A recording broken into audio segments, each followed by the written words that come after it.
So, Josh, I know as you and I have gone along in our life, and this kind of follows what, a lot of psychologists and counselors say in terms of like who you are is kind of defined like through your 20s. You're building that.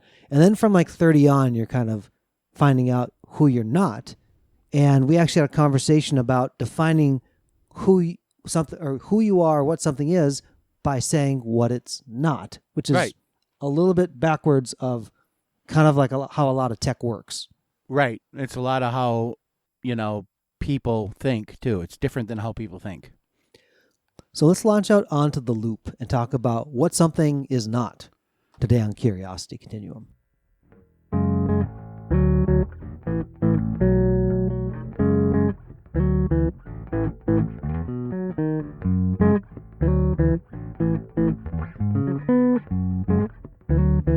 Hey everybody, this is Brian. And this is Josh. Welcome to the podcast for Curiosity Continuum.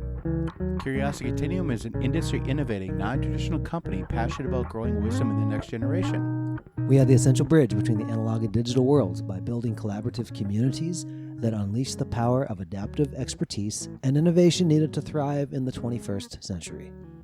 We combine and mix essential elements needed to empower people to succeed in new ways not possible outside of a creative, thoughtful, diverse community of fellow curious people. Follow us on your favorite podcast app to receive notifications of new content. If you like what you hear and want to dive deeper, visit us at curiositycontinuum.com. Thanks for tuning in, and let's start the conversation. All right, Brian. So you wanted to frame this conversation, which is actually based on another conversation we had before, and I don't know if it was the title of the episode. I don't think it was, but it was like we were talking about what people are by what people are not, right? And so we wanted to expand and espouse upon this conversation a little bit, right? We do. And the reason why is because I work in a company and work with companies that are really trying to like wring out what is like the wash, rinse, repeat type of things, right? So if I have a customer that does this and I have to do these 5 steps, can I automate any of those 5 steps? Can I streamline it? Can I make it better, right? Because it's a known quantity. It goes from here to here, and you can automate that. Now, when a lot of times people are talking about AI or whatever, you're really automating a series of logical linear steps. Sometimes it can be really complex and you can map it out. But the thing that it doesn't do well is account for those exceptions. Oftentimes, like in customer service chats or something where it starts with a bot and you don't get the answer you want, how many times are you saying representative or hitting 0 on your phone? Well, that's because the AI is crunching all your possibilities, right? And so as you close off possibilities, it's obviously like a conversation tree. And Yes. when you say one thing, it's going, oh, I'm going over here. But if you keep saying the same thing, eventually you'll just get to a representative, right? Pro tip right there, folks, to get to a person. Yeah. There was actually somebody that posted, this is like off topic a little bit, but somebody that posted online like different AI systems and how to get to representative the quickest. And a lot of times it was like a number combination you pressed. So like if it started off like saying a certain thing, you type like #7891 and it would get you the representative right away. That's it was like interesting. put in there by people. But this is kind of what we're talking about, actually. Yeah. To be honest. Well, I know like recently I had a situation with my mobile phone service, which I'm sure I may be the only one in that boat, but probably there might be other people who have had issues with their mobile phone service. It was what was happening was nothing that fit the tree, because there was a series of unfortunate events that happened on their end that just like tired and shagged me out. What should have been a very simple phone call was a series of about 8 phone calls, and it's still not resolved. Right. And there's an emotional quotient that rises when you've hit that point. It's like, okay, it's not that. Would you please just let me talk to a person? And look, I'm not like that old man. I just always got to talk to a person. If I can work through the issue, that's great. But most times I've already used those resources at my disposal to search online or do something. Right. And I can't And get so there. what these companies are hitting up against now is the generation of people like us who are not afraid to use the tech. So like we already know how to do XYZ, and there's a new variable now, and they haven't updated their systems to like actually take care of that. And those things are built again on what is it? It's Yeah. asking that question. Yeah. Now, exactly. like I said, in a wash, rinse, repeat type of setting, That I mean, works. please automate the fire out of it, because like Yeah. that's great. You save time. Because I mean, money. that's like you and I, Brian. You know, one of our parents calling us and saying, "Oh, I have this really bad computer problem. Come over to my house." And you walk over to the house, and or drive or whatever you got to do, and it's like, "Oh, restart it," and it fixes it. right. That's that there's equivalent. Yeah. There's a perception also too of like what is big or important to somebody is not. So look, when you're looking at probably a pure dollars and cents standpoint and time of interaction with people, you know, you're saving money. But are you really gaining that like customer love? That's kind of a Right. businessy kind of side to Right. it. But also Right. too, we interact with companies every day of our life when we buy things or we have services and things.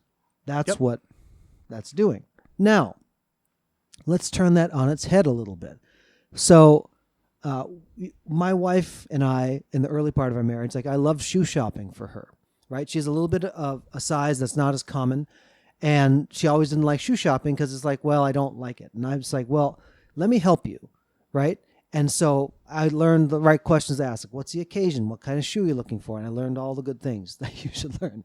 And part of what it was, I could gather the requirements of what it is.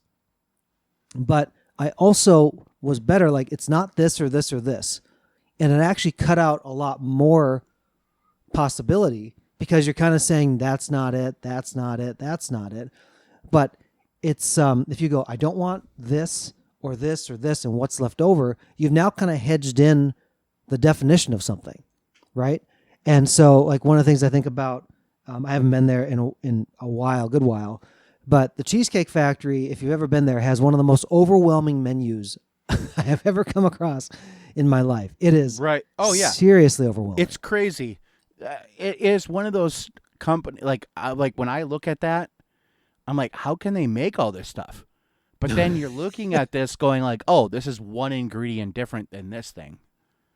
right. And when you look at the like chefs, they have like 8 different chefs there. And they're all doing specific tasks. What I've found more than like, oh, what's a possibility? And looking at the menu, I have to go, what don't I want? Right? Like, I don't want Yeah. appetizers. I'm not even going to look at that section. If I want protein and I want chicken, I'm going to push everything off to the side that's not chicken. Right? So Or you I got say, like you got like 90 things left at that point. And Down from 371. which yeah. It's an improvement. But Mhm. then you might say, okay, I don't want something fried, and cuts off more. But Right. now what you've done is you've actually narrowed your set by saying what you don't want. Because sometimes, honestly, like, you come into a situation, you go, well, I know I don't want it to be this. I think about dating right now. Obviously, Josh and I have been married to our spouses for many years at this point. But it's like, who do you want to date? Well, somebody that's not as psycho as my ex may be a requirement. And it's people who know you go, yep, you don't want that situation ever again. So you say like, Right. okay, not that red flag, not this red flag, not that. It actually gives you a definition of something. Yeah, and I think food is a really good thing to talk about with that, because when you go into a restaurant, you're hungry. Everything there is food. Now, it's better to talk about what you don't want than what you want, because what I want is food. And so literally every single thing is food. So what I don't want is, I don't want a money grubbing appetizer. I'm done with that. Unless that's like a plate of nachos that's piled high to my head. That is my entree at that point. But I mean, like, I'm a nacho king. Like, I will eat nachos all day, every day, and every way, shape, and form you can put nachos in front of me, I will eat them. So I love nachos. I do. It's like one of my They favorite love you foods. back, Josh. Yeah, they do. They do. It's how part of the problem I had my weight problem with. But so it's easier to say what you don't want. Like Brian says, like, look, I don't want steak. Oh, then, guess what? 1/3 of those items are steak. So you just cut that out. And so, like, when you're thinking on your everyday life and you're thinking on a decision, think about what you don't want the outcome to be or what you don't want it to happen, because you're going to cut out more possibilities. You're going to also come to your conclusion much quicker. And if you're thinking like in a business sense, people look at you like you're a god. Like when you come up with like simple like answers, you're like, no, I'm like, we don't want this to fail, right? Like, well, yeah, you're right. Well, then guess what? We got to cut out all that because this has been proven to fail 50% of the time. And so it's like, I don't even want to deal in 50%. So that's high. I want to deal like way lower than that. So it's like, then you could take this set of circumstances and be like, well, these succeed 85% of the time. Okay, let's look at those. You know? So you have to do a combo kind of thing. But when you're cutting away the big chunks, I always think of it like I'm filleting something or I'm cutting the fat off something. I think of it like, oh, I'm going to cut this big chunk first, but then I'm going to come back later and I'm going to just kind of scrape it a little more. And so you're narrowing it down quick at first, but slow at the end. And that's the refinement piece of it, you know. I was fortunate to see the David, the famous Michelangelo's, sculpture. Oh yeah, It is a tremendous sight to behold. It is, yeah, I've seen it too. Awe-inspiring. It is awesome, and you don't understand the scope of what that sculpture is unless you see it in person. Until you see it, exactly. And so obviously it stood the test of time, and it's still standing the test of time, and many, many people see it every year. But I want to point out, all right. No, I was kidding. it's standing. No. Josh. We'll cut that out. All right, we'll cut that. Beep. Oh, With it's Michael, there. Yeah. It's there. It's going to stay there. He's going to leave it in the edit. With this statue, the famous statement by Michelangelo was that I saw this piece of marble. It was actually a piece of marble that nobody else wanted. Right. And he said, I just removed the unnecessary pieces to expose what was already there. Now, it kind of sounds romantic and artistic to say that. But in the reality, he took off what was not needed. But that's what a creative sees. They see the end result. And so they can start to remove the things to focus it in. See, when Josh and I have talked about the constraints bring the creativity because you force it that way, or you can drive a decision that way, sometimes you get overwhelmed by looking at the possible. And sometimes creators find that paralysis moment just because there's too much to look at.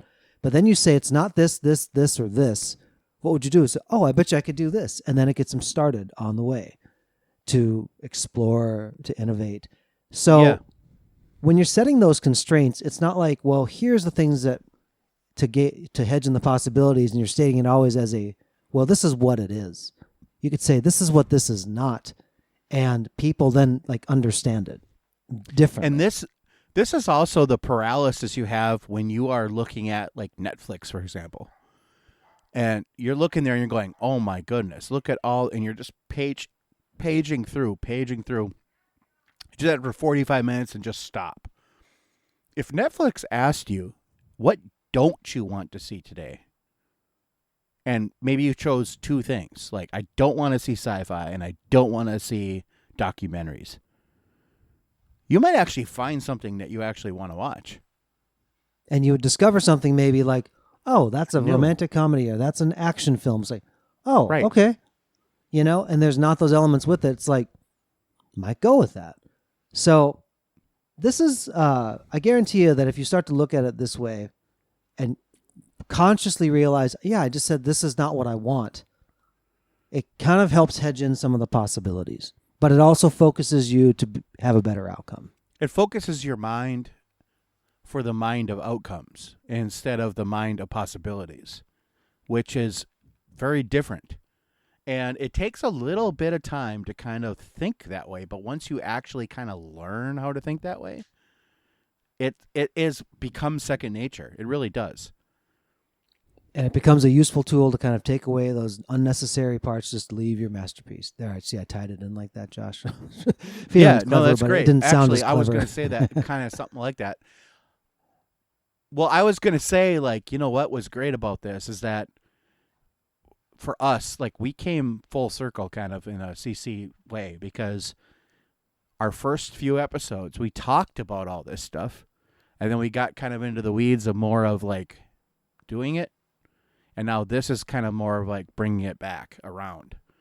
So if you listen to some of those earlier episodes, I think you're going to see more of that kind of like jive happening here. You know, with the way we kind of like pulled the conversation through and we looped it through several threads, but we got to where we wanted to be, and we kind of took you guys on a journey. Boy. With that, folks, let's put a comma in the conversation. Absolutely. So until next time, this is Brian This is Josh. for Curiosity Continuum.